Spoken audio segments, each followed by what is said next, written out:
Я бы хотел добавить сказанного Багратина Аббасова.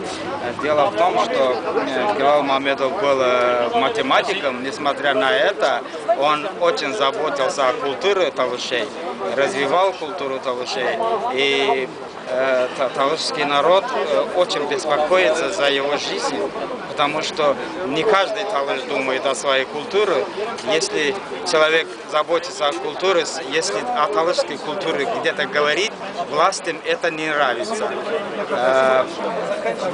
Вы хорошо знаете, что народу нужен хлеб и зрелище. На самом деле в Азербайджане страдает все население.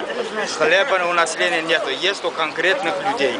Живут на счет долларов, на счет нефти, да, нефтяные доллары, за счет нефти.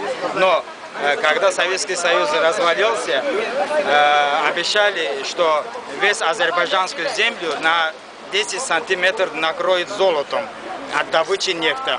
Но мы этого золота еще не видели. И народ, который обещанные золотые горы, народ всех собрался, то есть эмигрировался в Россию.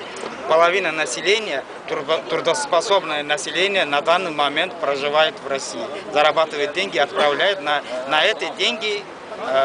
Народ живет в Азербайджане. У кого нет в России никого, значит тот бедствует. Или же он работает в органах.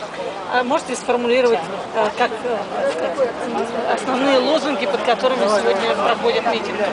Я прошу прощения. Основной лозунг — это «Стоп этносид». Так, извините, пожалуйста. Пойдемте пройдем отсюда, чтобы у нас не было никаких к нам претензий. Потому что нам сюда выходить еще. Пожалуйста, все.